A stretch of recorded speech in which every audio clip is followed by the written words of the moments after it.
Bismillahirrahmanirrahim. Assalamualaikum warahmatullahi wabarakatuh. Alhamdulillahirabbil alamin. Alhamdulillahilladzi bi ni'matil iman, bi ni'matil islam, bi ni'matis sihah wal afiyah. Asyhadu an la ilaha illallah wa asyhadu anna Muhammadar Rasulullah. Allahumma shalli ala Muhammad wa ala ali Muhammad amma ba'du. Apa kabarnya anak-anakku semuanya? Mudah-mudahan sehat selalu ya, insyaallah. Jumpa lagi dengan Pak Indra dalam pembelajaran tematik. Insya Allah kita akan kembali belajar. Ya, dan ini sekaligus membuktikan bahwasannya yang namanya belajar itu tidak pernah mengenal kata berhenti. Ya, jadi konsep belajar bagi seorang Muslim itu tidak mengenal yang namanya kata berhenti. Ya. Boleh berhenti. Kapan Pak Indra berhentinya? Nanti kalau sudah di liang kubur baru berhenti yang namanya belajar. Selama manusia masih hidup, mempunyai akal pikiran, maka kita harus senantiasa belajar. Kalian belajar, Pak Indra belajar, Mr. Vidi belajar, Pak Holik juga belajar. Kita sama-sama belajar. Ya, maka dalam belajar kita perlu yang namanya semangat untuk belajar, kemudian pantang menyerah. Ya, mudah-mudahan semangat dan pantang menyerah itu ada pada diri setiap kita. Baik, kita akan lanjutkan, namun sebelum itu mari sama-sama kita buka terlebih dahulu belajar kita hari ini dengan membaca doa. Bismillahirrahmanirrahim. Rabbi zidni ilman warzuqni fahman. Bismillahilladzi la yadurru ma'asmihi shay'un fil ardi wala fis sama'i wa huwas samiul alim. Baik, hari ini kita akan belajar apa? Masih belajar tematik. Ya, kita sudah masuk tema 3. Kemarin kita sudah awali tema 3 dengan subtema 1, pembelajaran 1 dan 2. Hari ini kita akan lanjutkan dengan pembelajaran 3 dan 4. Ada apa di pembelajaran 3 dan 4? Mari sama-sama kita lihat.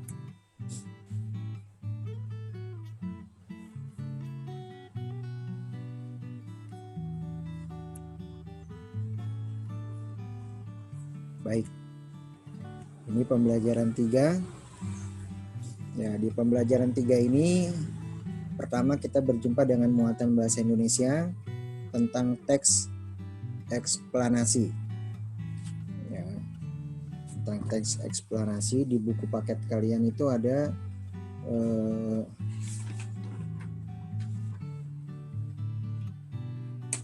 di buku paket yang Pak Indra nih cetakan yang tahun lalu di halaman 27.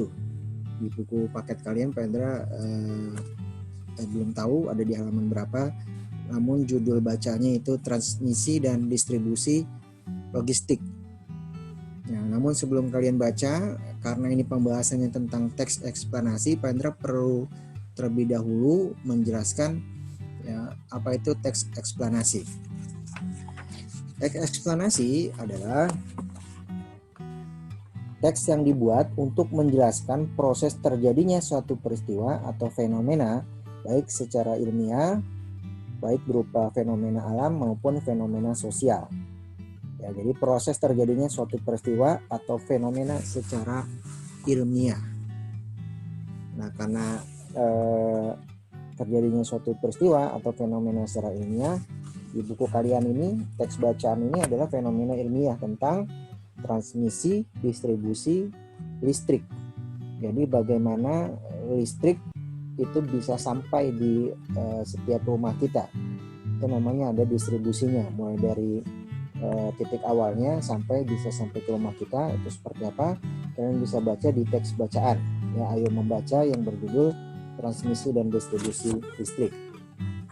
Setelah kita tahu apa itu teks eksplanasi, maka berikutnya adalah kita perlu tahu ciri-ciri teks eksplanasi. Yang pertama, memuat informasi berdasarkan fakta atau faktual. Ya, tadi fenomena secara ilmiah tapi berdasarkan fakta. Nah, yang kedua, cirinya strukturnya terdiri atas. Nah, ini biasanya masuk ke dalam soalnya. Jadi kita diminta untuk menentukan mana pernyataan umum, mana deretan penjelas, mana interpretasi. Nah, kita perlu tahu terlebih dahulu. Pernyataan umum adalah gambaran awal tentang sesuatu yang disampaikan dengan pernyataan yang bersifat umum. Nah, biasanya pernyataan umum ini dalam teks bacaan yaitu ada di paragraf pertama. Ingat nih kata kuncinya. Ya, pernyataan umum dalam sebuah teks eksplanasi, ya, teks bacaan itu biasanya ada di paragraf pertama. Yang kedua, deretan penjelas. Namanya aja penjelas, berarti yang menjelaskan. Ya, atau merupakan inti penjelasan yang disampaikan dari teks bacaan, teks eksplanasi tersebut. Nah, biasanya deretan penjelas ini ada di paragraf kedua dan seterusnya, tergantung ada berapa jumlah paragrafnya. Kalau ada paragrafnya ada 4, maka deretan penjelasnya yaitu paragraf kedua dan ketiga. Sementara paragraf keempatnya ada di yang nomor 3, interpretasi. Apa itu? Yaitu berisi pandangan atau simpulan penulis yang bersifat opsional, biasanya pada paragraf akhir. Pengen ulangi, kalau dalam sebuah teks eksplanasi ada 4 paragraf, maka pernyataan umumnya ada pada paragraf pertama. Sementara deretan penjelasnya ada pada paragraf kedua dan ketiga. Kemudian interpretasi atau kesimpulannya itu ada pada paragraf keempat. Kalau jumlah paragrafnya 4. Tapi kalau lebih dari 4 ya tinggal sesuaikan. Ya, intinya yang paragraf pertama itu berisi pernyataan umum, paragraf akhir itu berisi interpretasi atau kesimpulan. Sisanya yaitu deretan penjelas. Itu muatan bahasa Indonesia. Kalian nanti bisa baca. Nah, ini dari bacaan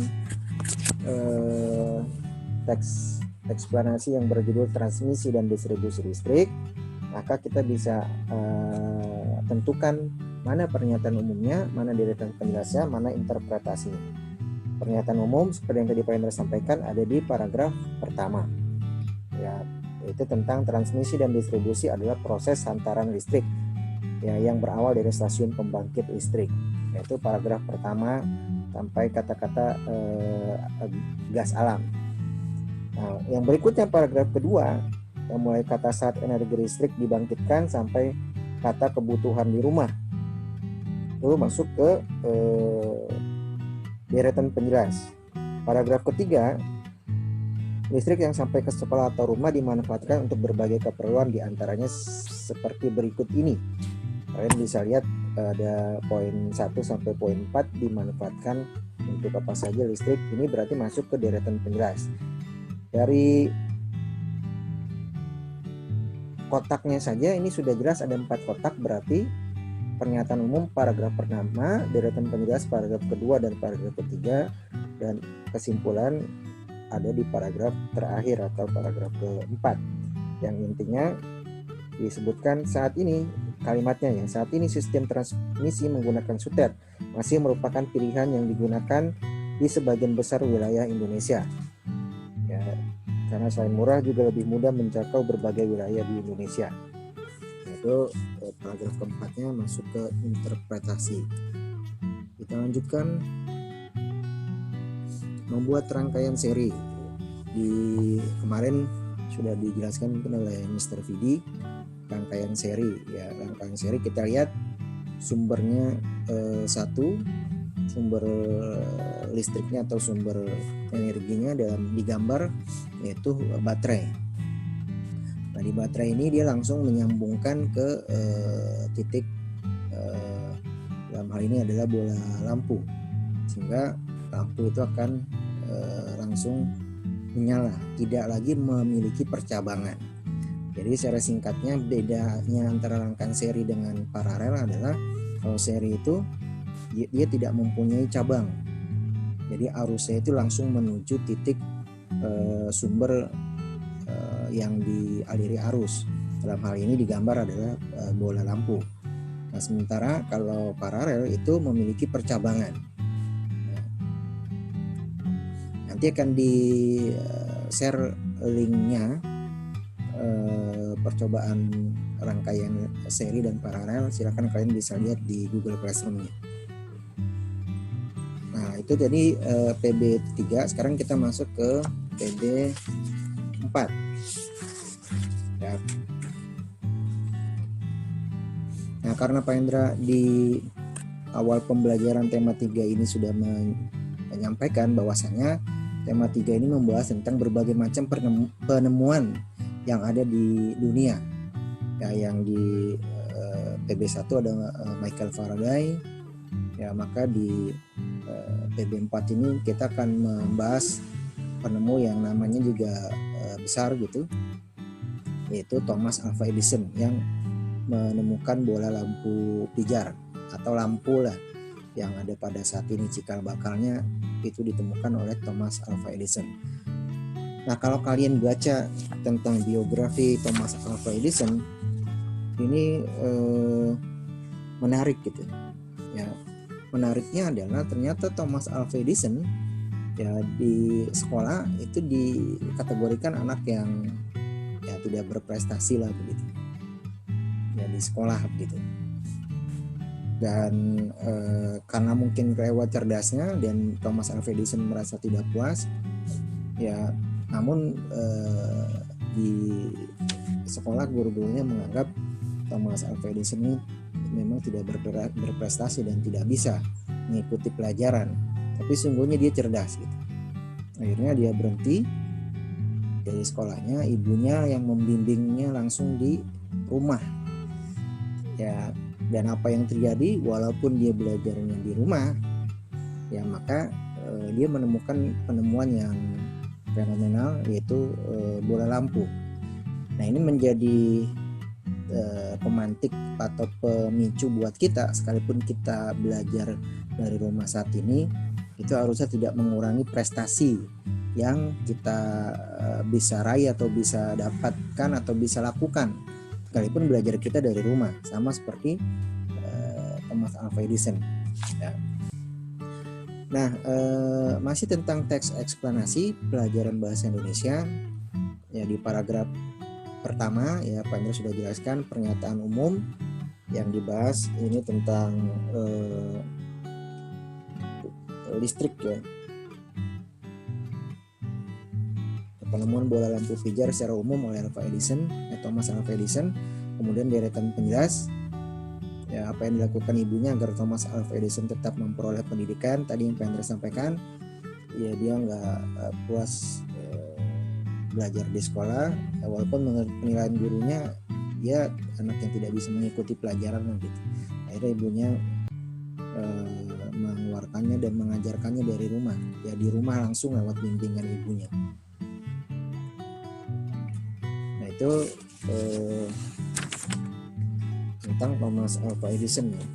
Paragraf pertamanya pernyataan umum, kedua penjelas, ketiga penjelas, keempat penjelas, paragraf kelima penjelas, paragraf ke-6 itu tentang kesimpulan dan pesan penulis. Ya, di screen atau di layar ini hanya sampai paragraf kedua. Paragraf ketiganya tentang apa yang dilakukan Edison untuk mendapatkan uang untuk membiayai praktek laboratoriumnya. Ya, jadi dia ketika keluar dari sekolah, di rumah itu dia melakukan berbagai macam percobaan. Ya, sampai dia membuat laboratorium di rumahnya supaya percobaan itu berhasil. Deretan keempat, paragraf keempatnya masih masuk ke deretan penjelas. Mengapa Edison bisa menjadi ahli telegraf? Ya, lanjut. Paragraf kelimanya ini deretan penjelas juga bagaimana prosesnya Thomas Alva Edison menemukan lampu pijar. Dan terakhir kesimpulan dan penulis. Ini masih muatan bahasa Indonesia tentang teks eksplanasi. Kita lanjutkan. Muatan terakhir di PB4 muatan PKN. Di pembelajaran sebelumnya kemarin sudah disampaikan tentang hak yang diterima oleh kita baik di rumah, kemudian di sekolah ataupun di masyarakat. Ya. Nah, namun satu hal yang kita perlu perhatikan baik-baik dari hak yang kita terima adalah hak yang kita terima itu dipertanggungjawabkan. Artinya kita harus bertanggung jawab terhadap hak yang kita peroleh. Ya, misal ketika kita haknya misalkan dibelikan mainan atau kebutuhan sekolah ya oleh orang tua kita, itu kan hak kita tuh, udah dibelikan sama orang tua, maka kita harus bertanggung jawab. Bertanggung jawabnya apa? Bertanggung jawabnya adalah ya tentu dengan merawat, memelihara dan menggunakannya dengan sebaik mungkin. Contoh misalkan kalau kita diberikan oleh orang tua kita buku bacaan, maka bagaimana caranya supaya kita bisa bertanggung jawab, atau bentuk perbuatan apa yang dikategorikan kita sudah bertanggung jawab atas pemberian orang tua kita? Yaitu bentuk pertanggungjawabannya yaitu kita membaca buku tersebut dan mengambil pelajaran positifnya dari buku tersebut. Itulah yang disebut dengan bertanggung jawab atas hak yang diperoleh. Jadi jangan cuma bahasanya begini, jangan cuma minta tapi ya tidak mampu bertanggung jawab, jangan. Jadi hak yang sudah kita dapat, kita harus mampu bertanggung jawab terhadap hak tersebut. Nah, anak-anakku sekalian, begitulah pelajaran kita pada hari ini ya, PB3 dan PB4, yaitu tentang teks eksplanasi ya, muatan bahasa Indonesia. Kemudian ada lagi rangkaian seri muatan IPA, kemudian ada lagi tentang hak ya, ini muatan PKN. Sampai sini dulu, insya Allah kita akan lanjutkan di PB5 dan PB6 di pertemuan berikutnya. Ya, jangan lupa baca teks-teks bacaannya yang tadi sempat kita bahas ya, tentang Thomas Alva Edison, kemudian ada lagi tentang distribusi listrik, supaya pengetahuan atau wawasan kita menjadi bertambah. Baik, Pak Hendra akhiri, terima kasih atas perhatiannya. Alhamdulillahirabbil subhanaka Allahumma bihamdika asyhadu an la ilaha illa anta astaghfiruka wa atubu ilaik. Wassalamualaikum warahmatullahi wabarakatuh.